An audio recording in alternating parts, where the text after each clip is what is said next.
that last point that Senate Democrats reportedly did not want to gum up the works. And the way they would gum up the works is this. They withhold unanimous consent. There's a lot of things that the Senate does that involves unanimous consent from a procedural ground. And you, as a member of a committee or as the Senate as a whole, can slow things down. You can't stop them, but you can slow them down. And what is the value of slowing them down? There is no way. Now, understand, it's being reported now that the Republicans in the Senate have more or less come to an agreement on a bill. It's going to go to the CBO within the next couple of days. Nobody's sure about this because it's all been done in secret. There are some who have speculated the reason why we're hearing conservatives in the Senate complain is because a bill has been basically settled upon.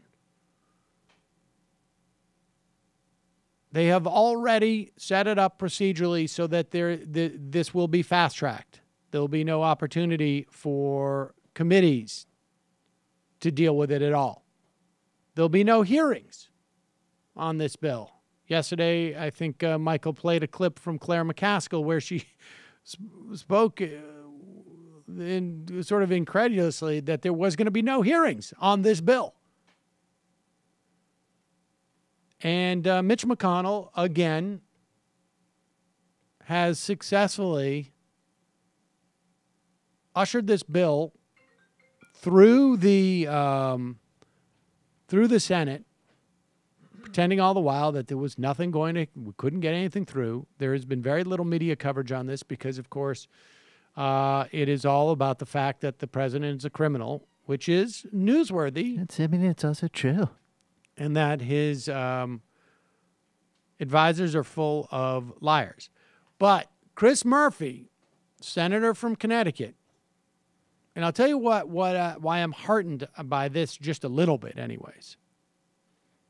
He tweeted out, "My advice today."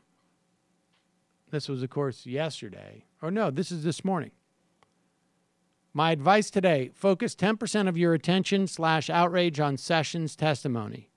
90% on the secret health care bill that is speeding to a vote." The fact is that the Democrats could gum up the works. And what would that do? That would only basically push it till after the July 4th recess, right? They're going to need a couple of days to push it. If you were to gum up the works by 2 weeks, you'd push it past the July 4th recess.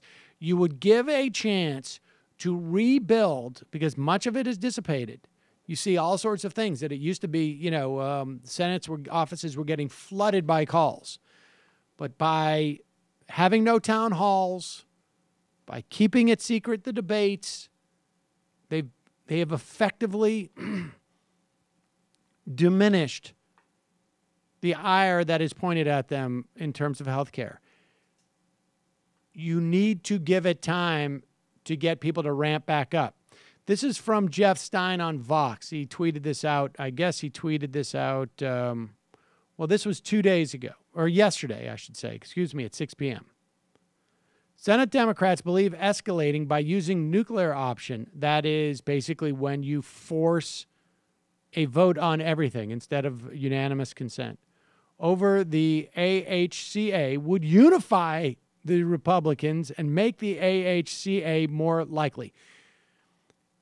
From an aide on background, if Democrats tried to bring the Senate to a halt, boycotting Murkowski's Energy Committee hearing or Senator Collins' Aging Committee hearing, for example, that would harden Republicans' resolve and they'd be that much closer to passing Trump care anyway.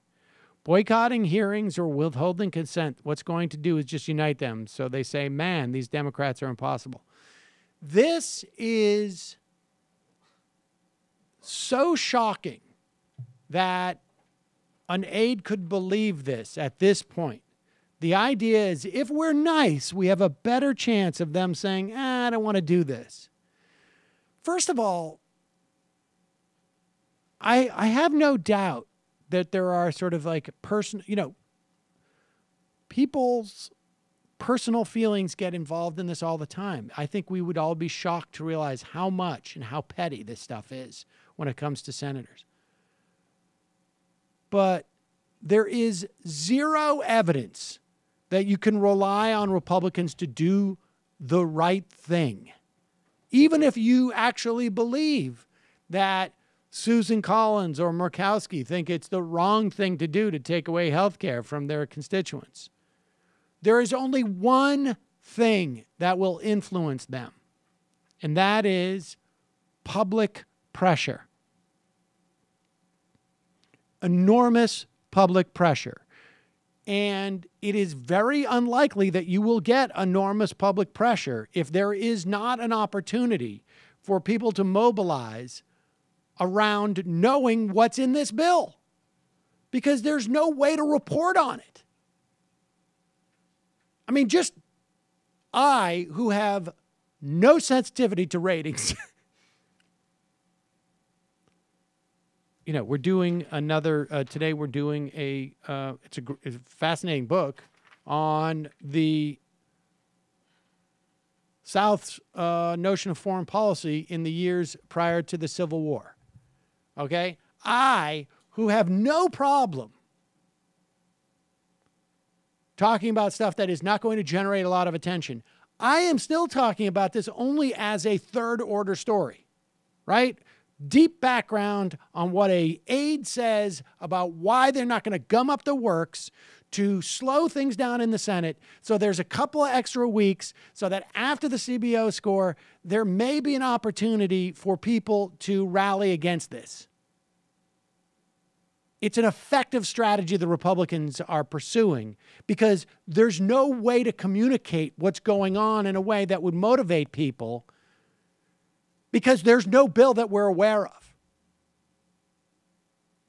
Which is why the timing is so important. Slowing this down is so important. There's nothing as important as this. There's nothing. So if you live in a state with a Republican senator, you call them and you say, don't vote for this. Don't vote for this. Because we know that it will destroy pre-existing conditions. You can say everybody's got to offer pre-existing condition insurance. But if you also say we're going to rejigger the community rating system in such a way you can get a waiver so that pre-existing health insurance, if you have a pre-existing condition, health insurance is going to cost you 5, 6, 10 times more. That's not really. It's only going to be cost prohibitive, not statutorily prohibitive. You call your senator right now. If you have to turn off the show, do it. Call your senator. Google what the Senate number is, 202. And if you live if you have a Democratic senator, you call them and you tell them, we need more time to rally. You got to gum up the works. Hi, folks. Sam Seder here. We still need your help on our Patreon page. YouTube ads have come back, but not nearly as much as we had before. So if you can help us out, any little bit helps. Head over to our Patreon page right at this URL, and you'll help us keep helping you by making videos